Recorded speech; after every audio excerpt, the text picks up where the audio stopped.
Hello class 10th students. आज हम लोग एक न्यू चैप्टर स्टार्ट करेंगे हिस्ट्री का। वो है नेशनलिज्म इन इंडिया। और इसकी मीनिंग आप समझ ही रहे होंगे। नेशनलिज्म इन इंडिया का अर्थ है भारत में राष्ट्रवाद। चलिए आगे देखते हैं। अभी पिछले चैप्टर में ही हमने नेशनलिज्म इन यूरोप पढ़ा था और यही पढ़ा था कि यह राष्ट्र बनाने की प्रक्रिया से संबंधित है, जिसे हम नेशन स्टेट कहते हैं।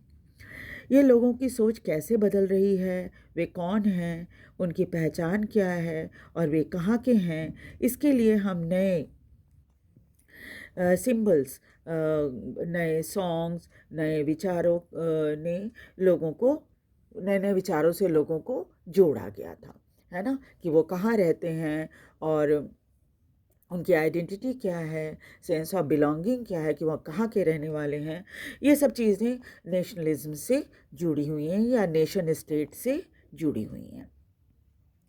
इसके लिए नए सिंबल, नए सॉन्ग और इन सब से लोगों को जोड़ा गया ताकि लोग अपने आप को आइडेंटिफाई कर सकें कि वो एक ही राष्ट्र में या एक ही देश में रहते हैं। देशों की बाउंड्री फिर से बनी। आप अगर पुराना मैप देखोगे वर्ल्ड का और आज का देखोगे तो आपको बात समझ में आ जाएगी। आप एक एग्जाम्पल मैं आपको बताती हूँ, उससे आपको आसानी से बात समझ में आ जाएगी।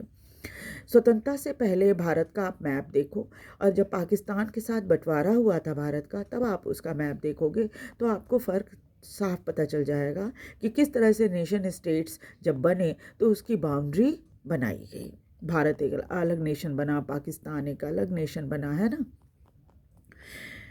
और फिर क्या था, ये सब इतना आसान तो नहीं था और इसमें बहुत समय भी लगा। ये सोच भारत में कैसे विकसित हुई, चलिए इस संबंध में इस चैप्टर में हम पढ़ते हैं। मुझे लगता है कि आपको भी बहुत दिलचस्पी होगी, क्योंकि भारत के इतिहास के बारे में जानने में, क्योंकि इसमें कई घटनाएं ऐसी हैं जिसे आप जानते होंगे और कई लोगों के नाम भी आपने सुने होंगे। तो चलिए भारत में राष्ट्रवाद का इतिहास क्या है वो देखते हैं। वियतनाम की तरह पूरी और भी कई दूसरी कॉलोनी बनाई थी विदेशियों ने। और उसमें क्या था, भारत जो था वो ब्रिटिश साम्राज्य का एक कॉलोनी था और भारत का राष्ट्रवाद भी इसी एंटी कॉलोनियल आंदोलन से जुड़ा हुआ है। क्योंकि उस समय जब अंग्रेज़ भारत पर शासन कर रहे थे तो अंग्रेज़ों के विरुद्ध जो है एंटी कॉलोनियल मूवमेंट भारत में चल रहा था। जब भारतीय अंग्रेज़ों के विरुद्ध अपनी स्वतंत्रता की लड़ाई लड़ रहे थे तो तब उन्हें अपने देश की यूनिटी का एहसास हुआ। आप पूछेंगे कैसे, जब वो स्वतंत्रता की लड़ाई लड़ रहे थे तब यूनिटी का एहसास कैसे हुआ? तो अब सब अंग्रेज़ों के कारण हुआ।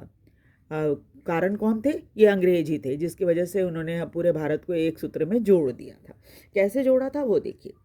अंग्रेजों की नाराजगी हर उस भारतीय से थी जो उनका विरोध कर रहे थे, चाहे वो भारतीय पूरब में रहने वाले हों, चाहे पश्चिम में रहने वाले हों, या उत्तर में रहने वाले हों, या दक्षिण में रहने वाले हों। और उनको हर भारतीय से के ऊपर उन्होंने अपना दमन चक्र चलाया। तब सभी भारतीयों को ये बात समझ में आ गई कि असल में अंग्रेज भारतीयों से घृणा करते हैं, चाहे वो भारत के किसी भी हिस्से में रहते हों। और तब उन्हें इस बात का एहसास हुआ कि हम सभी को मिलकर लड़ना होगा, तभी इन्हें यानी अंग्रेज़ों को हम भारत से भगा सकेंगे। हालांकि भारत में भी अलग अलग क्लास और ग्रुप के लोग थे जो अंग्रेज़ों के बारे में अलग अलग विचार या धारणाएं रखते थे। फ्रीडम के बारे में भी उनकी सोच अलग थी। कांग्रेस के ने गांधी जी के नेतृत्व में इन सभी को एक सूत्र में बांधने की कोशिश की, जो इतना आसान तो बिल्कुल नहीं था, क्योंकि जहां अलग अलग सोच के लोग होंगे तो विवाद और असहमति होना तो बिल्कुल ही जायज़ है, होगी ही, स्वाभाविक है ये। आपने अपने पहले टेक्स्ट बुक में यानी 9th क्लास में जो भारतीय इतिहास है उसकी 20वीं शताब्दी तक के पहले दशक यानी 1910 तक के कहानी या इतिहास आपने पढ़ा होगा। अब हम 1920 से आगे का इतिहास पढ़ेंगे, यानी 10th क्लास में आपको 1920s के बाद के बारे में, भारत के इतिहास के बारे में आपको बताया जाएगा। और इसमें नॉन कोऑपरेशन मूवमेंट यानी असहयोग आंदोलन और सिविल डिसोबीडियंस मूवमेंट यानी सविनय अवज्ञा आंदोलन, इन दो आंदोलन के बारे में हम जानेंगे। हम ये भी जानेंगे कि कैसे कांग्रेस ने भारतीय राष्ट्रीय आंदोलन को आगे बढ़ाया था और कैसे अलग अलग सामाजिक ग्रुप ने इनमें पार्टिसिपेट किया और कैसे लोगों के मन में राष्ट्रवाद का विचार आया या राष्ट्रवाद के लिए उन्हें कैसे प्रेरित किया गया, इन सब के बारे में हम इस चैप्टर में पढ़ेंगे। अब देखिए, जो फर्स्ट टॉपिक है इसका वो है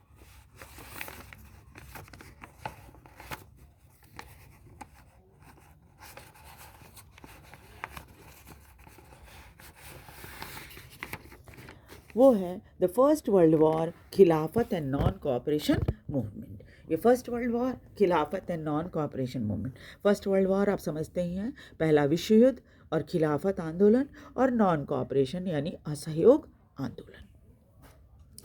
चलिए उसमें देखते हैं क्या क्या बातें हैं। भारत के राष्ट्रीय आंदोलन 1919 के बाद कई इलाकों में फैल गई थी और इसमें कई नए सोशल ग्रुप शामिल हो रहे थे और अंग्रेज़ों का विरोध जताने के लिए उन्होंने बिल्कुल नए नए तरीके ढूंढ लिए थे। अब इन सभी घटनाओं को हम कैसे समझें और इसका आशय क्या है, इसके बारे में हम देखेंगे कि व्हाट आर द इम्प्लिकेशंस, यानी उसका आशय क्या है। सबसे पहले वर्ल्ड वॉर के बारे में हम देखते हैं। वर्ल्ड वॉर का असर पूरी दुनिया पे पड़ा था, तो सबसे पहले वर्ल्ड वॉर देखते हैं। वर्ल्ड वॉर में क्या क्या हुआ था। फर्स्ट वर्ल्ड वॉर में वर्ल्ड वॉर ने पूरी दुनिया की इकोनॉमिक और पॉलिटिकल सिचुएशन को बदल दिया था। बिल्कुल वर्ल्ड वॉर में क्योंकि लगभग आधे से ज़्यादा दुनिया इसमें इन्वॉल्व हो गई थी, इसलिए बहुत मतलब इकोनॉमिक और पॉलिटिकल सिचुएशन बहुत बदल गया था पूरी दुनिया का। युद्ध के दौरान डिफेंस एक्सपेंडिचर यानी युद्ध का जो खर्च होता है काफ़ी बढ़ गया था और आपको पता ही है कि हम ऐसे ही तो युद्ध नहीं लड़ सकते। लड़ने के लिए हथियार चाहिए, गोला बारूद चाहिए, टैंक, फाइटर जेट्स भी होने चाहिए और ये सब चीज़ें मुफ्त में तो आती नहीं हैं। जो भी लड़ रहे थे उनको ये सब खरीदना पड़ रहा था। ये खर्च इतने ज़्यादा थे कि युद्ध में शामिल देशों को, जिसमें ब्रिटेन भी था, वॉर लोन लेना पड़ा था और इस खर्चे को पूरा करने के लिए ब्रिटिश लोगों ने क्या किया, लोगों के ऊपर टैक्स बढ़ा दिया। भारत उस समय ब्रिटिश लोगों का गुलाम था, तो स्वाभाविक है भारत में भी टैक्स लगाया गया। कस्टम ड्यूटी लगाई गई, बढ़ा भी दी गई, कस्टम ड्यूटी बढ़ाई गई और तभी से इनकम टैक्स की शुरुआत भी हो गई थी। पहले इनकम टैक्स नहीं होता था, अब उसके बाद इनकम टैक्स भी शुरू हो गया था। युद्ध के दौरान हर चीज़ की कीमत बढ़ गई थी। आपको पता ही है कि फर्स्ट वर्ल्ड वॉर लगभग 4 वर्ष तक चला था, 1914 से लेकर 1918 तक। 1913 से 1918 के बीच तो कीमतें दुगनी हो गई थी, है ना। 1913 से 1918 के बीच जो हर चीज़ की कीमत लगभग दुगनी हो गई थी। इससे साधारण जनता को बहुत सारी परेशानियों का सामना करना पड़ रहा था लोगों को। ख़ास तौर पे जो साधारण लोग हैं, कॉमन लोग हैं, है ना, गरीब हैं, उनको बहुत ज़्यादा परेशानी हो रही थी क्योंकि हर चीज़ की कीमत बढ़ गई थी। गाँवों को कहा गया कि युद्ध के लिए सैनिक भेजें, यानी जो नौजवान थे गाँव में उनको कहा गया कि तुम इसमें शामिल हो, सेना में शामिल हो जाओ। और नौजवानों को सेना में ज़बरदस्ती शामिल किया जाने लगा। फोर्स रिक्रूटमेंट, है ना, उनको ज़बरदस्ती सेना में शामिल किया जाने लगा और इससे क्या है, लोगों का गुस्सा बहुत बढ़ गया और फिर 1918 और 1919 में और एक बार फिर से 1920 और 21 में भारत में फसल खराब हो गई, जिससे अनाज की तंगी हो गई पूरे देश में। फसल खराब, क्रॉप फेल्ड, है ना, क्रॉप जो है वो फेल हो गया था। फसल अच्छी नहीं, उस समय तो सिंचाई वगैरह की उतनी सुविधा तो थी नहीं, तो स्वाभाविक है कि जब पानी नहीं मिलेगा, और पूरे मानसून के ऊपर किसान निर्भर रहते थे, तो जब समय पर मानसून आएगा नहीं तो फसल तो खराब होगी। तो फसल खराब हो गई, इससे क्या हो गया, अनाज की कमी हो गई। और इस अनाज की तंगी के साथ साथ एक और मुसीबत आ गई। दूसरी मुसीबत क्या थी? वो थी एक इन्फ्लुएंज़ा नाम की महामारी, जो फैल गई सब जगह, कई जगहों पे फैल गई। और इसके कारण क्या हुआ, बहुत सारे लोगों की मौत हुई। आपको पता है कि जब 1921 में भारत में जनगणना हुई थी, तो ऐसा माना जाता है कि करीब 12 से 13 मिलियन लोग जो है इस अकाल और महामारी के कारण मरे थे।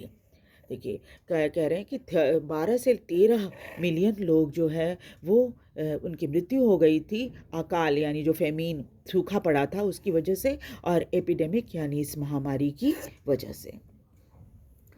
लोगों को ये उम्मीद थी कि वर्ल्ड वॉर ख़त्म होगा, उसके बाद सब कुछ ठीक हो जाएगा, लेकिन ऐसा कुछ भी नहीं हुआ। और इसी समय एक नए लीडर के रूप में एक व्यक्ति का नाम उभर कर सामने आया, जिसने भारतीय स्वतंत्रता संग्राम में और भारत के इतिहास पर अपनी अमिट छाप छोड़ी। इस व्यक्ति का नाम था मोहनदास करमचंद गांधी, जिन्हें हम महात्मा गांधी के नाम से भी जानते हैं। तो अगले वीडियो में हम उन महात्मा गांधी और उनका जो आइडिया है सत्याग्रह का, उसके बारे में पढ़ेंगे।